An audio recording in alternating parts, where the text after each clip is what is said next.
So I'm going to demand a lot from you, if that's okay. I've got a slideshow of a case study that I want us to think through together. And what we're going to be doing is thinking about heritage justice and about the logics that underpin sort of different forms of justice. Are we starting the timing? I'm going to do, yes, okay. Okay, let's go. So my case study, I'm an anthropologist, I should say. My case study is based in Mali in West Africa. Many of you will be familiar with it. It was a former French colony that gained its independence in 1960. And I did my fieldwork in a place called Djenné, which is Timbuktu's sister city. And that was a year's fieldwork looking at how UNESCO's logic of heritage preservation played out in a case of extreme poverty, and how the problems of daily life played out within the shadow of UNESCO's designation of Djenné as a World Heritage Site. It was declared in 1988.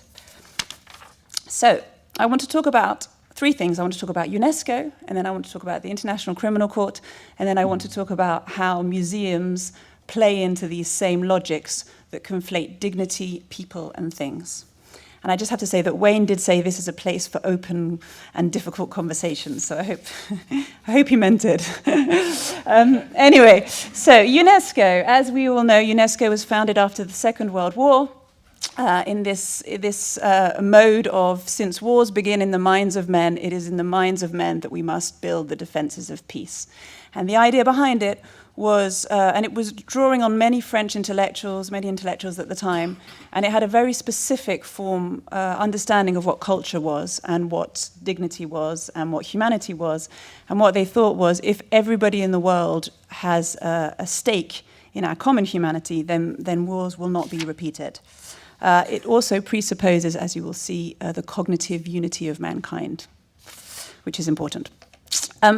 Originally, it was going to be an educational program, and children all over the world were going to learn the same sort of curriculums, but that never really took off. What took off was their World Heritage project, their World Heritage sites, and this is slightly out of date, but it still holds that the majority of World Heritage sites that UNESCO have declared are in Europe, so it's been criticized as being Eurocentric, male, elitist, and it tends to recognize built architecture and monumental architecture. And there's been many projects since, like the Intangible Heritage Projects, to try and remedy that.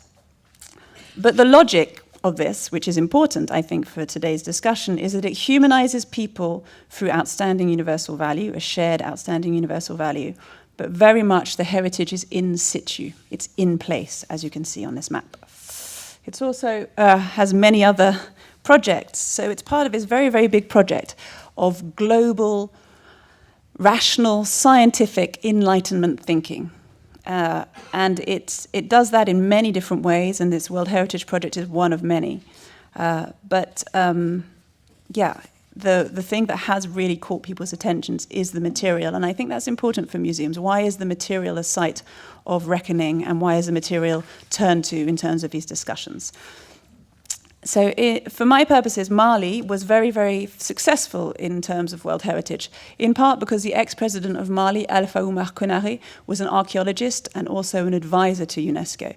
So he was part of what we can call a heritage elite, a network of heritage elites who spoke, in Laura Jane Smith's terms, the authorized heritage discourse, could present his country in a way that would appeal to UNESCO.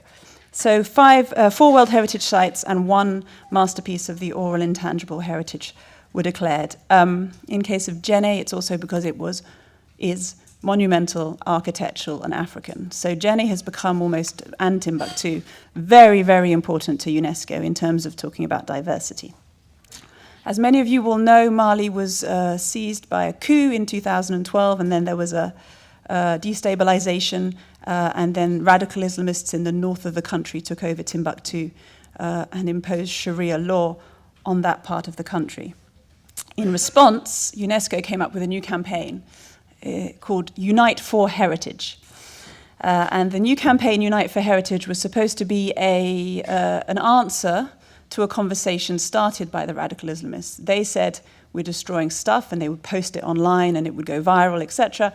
And then UNESCO come back and say, no, we're going to try and put together this program, Unite for Heritage. And it's very much directed at the millennials, who obviously can only communicate through tweets and things. And it was supposed to very much answer. So when the destructions in Timbuktu happened, one of the radical Islamists who was part of his group, AlMadhdi, said, UNESCO is what? Because it's a UNESCO World Heritage Site that was destroyed. And in response, he said, UNESCO is what? As in, what are you going to do about it?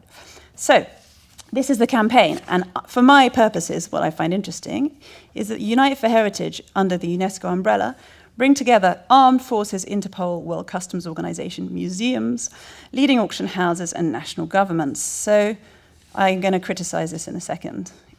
But it's conceptually brought together here. So it's not just my conception of these things coming together in this Enlightenment thinking about heritage. So this is what you do, millennials. You take a photo of your favorite heritage site or artifact and you tell us why it's important and you post it on Twitter and Facebook, hashtag Unite for Heritage. And here we have some UNESCO officials in Timbuktu uniting for heritage. And this is one of the many that are posted on their website. And here we have many more, their global heritage tweets. I am being rude about it, but for a reason. It's partly because it, in some ways, glosses over many of the kind of structural problems that we've been talking about, the structural violence, and it is slightly, in my view, tokenistic. So now we're going to talk about how the International Criminal Court have dealt with this situation in Mali as well. I warned you I'm going to take you through, this is lots of slides, but I'm going to take you through the case study to then bring back together at the end and talk about how this all fits together. So in 2012 in Mali, there was the coup, destabilized the government. Tuareg groups in the north joined forces with radical Islamists to claim the territory of the north as their homeland, Azawad. It was also after the fall of Gaddafi, so lots of the Tuareg soldiers who'd been fighting came and joined the northern forces. The case was referred to the ICC in 2013. And this is Fatou Bensouda, who's the prosecutor of the ICC. And she, interestingly, conflates the destruction of people with the destructions of things. So nestled within murder, mutilation, and other things, we have intentionally directing attacks against protected objects. And this is difficult because a lot of the criticism at the time was saying, well, this prosecution would not have happened without the dehumanizing background. This prosecution of destruction of things only happens because of the destruction and humiliation of people. So the destruction of things included removing this door from a mosque and also destroying tombs of saints. So Timbuktu is known as the city of 333 saints, and people in Timbuktu tend to come from a Sufi tradition where syncretic Islam is practiced, so you will worship at tombs of saints or use amulets or such. So that is forbidden under radical Islamist practices. So they destroyed a door, and this is a tomb of a saint that was also destroyed. And the person who was found, and then they also obviously destroyed people. And the destruction of people was including these courts. And this particular individual had his hand removed, but this is also a social death because he will no longer be able to eat in communion with other people because his right hand has been removed. So AlMadhdi, he was a school teacher, a Tuareg school teacher who joined the Ansar-Din radical Islamists, was held individually criminally responsible for the destructions in Timbuktu.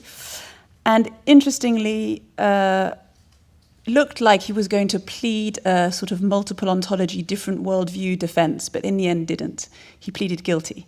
He pleaded guilty and he got a shorter sentence. But also he did a very performative apology. He was swept up in the sand dunes of this movement, and he was sorry and whatever. And that was incredibly important for the ICC because the ICC have not been able to prosecute for destructions in Syria or Afghanistan or Iraq. So they needed to show a precedent. They needed to show that the international community took the destruction of stuff seriously and just as seriously as the destruction of people. many commentators found this difficult, and they were saying that the destruction of art cannot really be conflated with, cannot be seen as a crime against humanity. So this is a very important philosophical consideration, and probably also maps onto some of the debates we're having about museums today.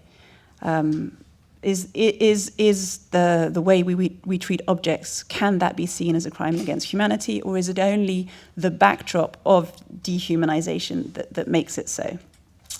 AlMadhdi was head of the Brigade des Mœurs, which was the morality police at the time in Timbuktu, and there was also a feeling that they could have held him to account for far greater crimes, alleged crimes, I should say, but he wasn't. So he got 9 years here. I came to the trial last year. He got 9 years and also reparations. So the reparations were set through, let me keep an eye on the time. So they commissioned experts to come together to work out the value of the destruction of the tombs and of the mosque. And they came up with this figure, very specific, $2.7 million. And now there is a big debate about who are the recipients of these damages. So who should get the money? So the cultural practitioners, for example, the people who were attending to, whose responsibility it was to look after the shrines, would be the first maybe tranche of people. But then the logic of the ICC is that everybody is harmed by a crime against humanity. Us in this room, as well as people in Mali, as well as Timbuktu, as well as the people who were regularly praying at this site. So, how do museums come into this? Which they do, in my view. Cultural heritage, as we have seen, I think, over the last few days, is always about the future, in my view. And its nationalistic discourse is about places and things in place that animate UNESCO's logic and the ICC's logic. Alpha Oumar Konaré, who was the ex-president of Mali, who was himself an archaeologist, who worked with archaeologists in Djenné, the Americans, the Macintoshes. He famously said in an interview in 1988, "We're losing our archaeological heritage like our young men because we are too poor to hold on to them." So the idea is that we are, as a nation, unable to support ourselves. And in this way, he's conflating the loss of people with the loss of things with extreme poverty. Objects from the Niger Delta, from Djenné, are on ICOM's red list.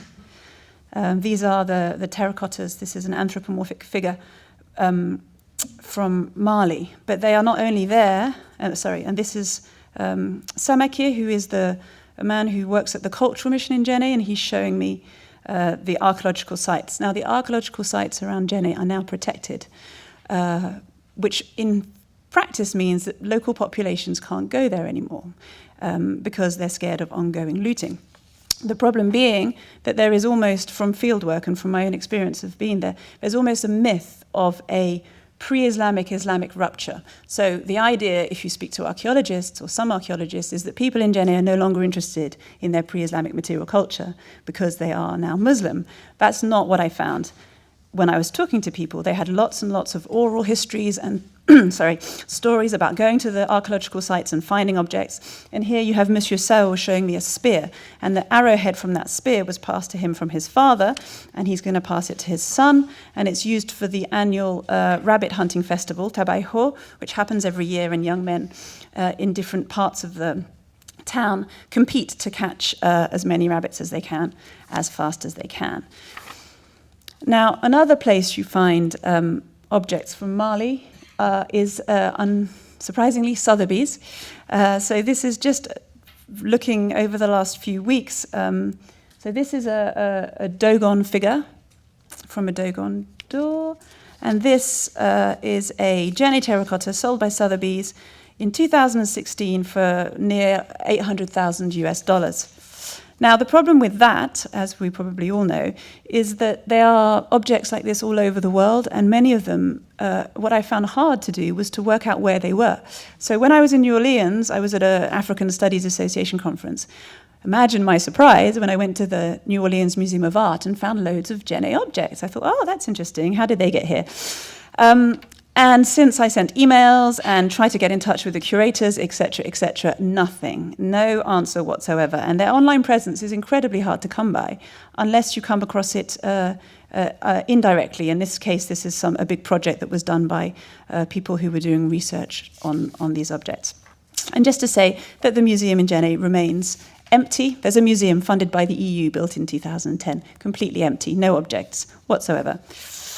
So, for my last 5 minutes, an analysis. We all still awake? Yeah, good. So what do we make of all of this, and what do considerations of UNESCO and the ICC do to our thinking about museums? So, display. Salvage discourse. These are these incubators. Do you know about these These are premature babies that were exhibited as part of these different exhibitions in 1896 and in 1897.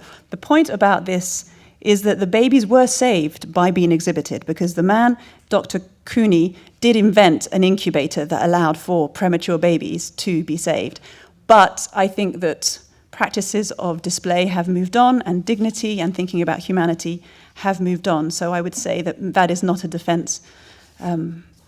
Another fundamental problem is that the economic value in a museum is directly proportional to the cultural loss, to the culture of origin. So in the case of Mali, whether or not the mask, the Dogon mask, has been danced, whether it is missed, whether it is authentic in all these ways, is the fundamental problem. And there is obviously aligned to that a dismissal of tourist art. The economic value is created by museums, museum quality, and they have a very difficult relationship with private collectors and auction houses. And I think donations here are important, and we need to think ethically about donations. The other problem is that private collectors and museum curators are also people who give objects to the auction houses to be sold. So in this case, this is an object from an anthropological collection or a personal collection of an anthropologist, art historian, which is then sold at Sothebys. And my bigger problem with it is that it's sold next to an anthropomorphic terracotta. It's part of the same listings.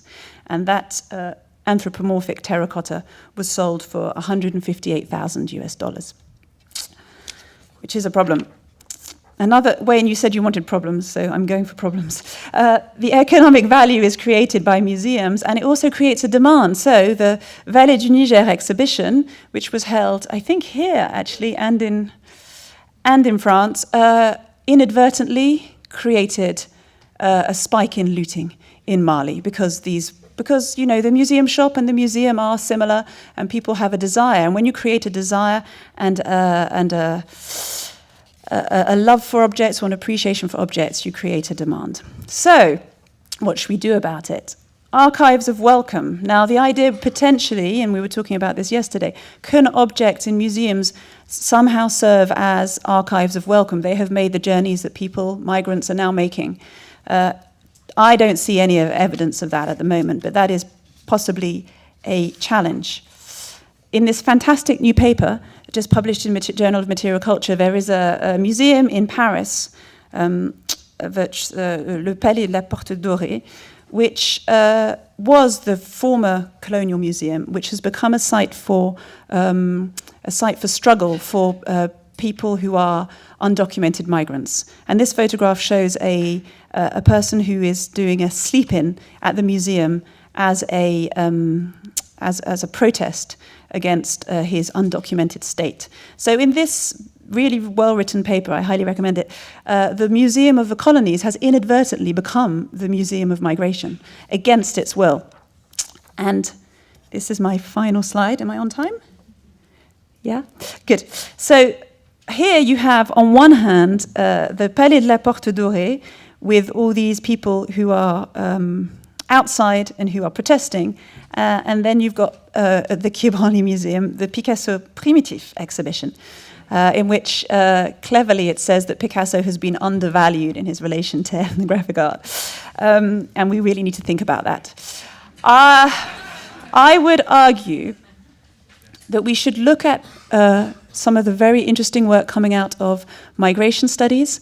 For example, Khosravi has this notion of the primitive masculinity, especially embodied in young male Muslim migrants. And what I think the challenge is for museums, and this is, we were talking about cultural capital yesterday, is how do you re-embed the cultural capital that you find in museums such as the Quai Branly? How do you then make that translate into more dignified, more meaningful, and more welcome moments for the young people from whom these, from the communities where these objects were originated? Okay, thank you.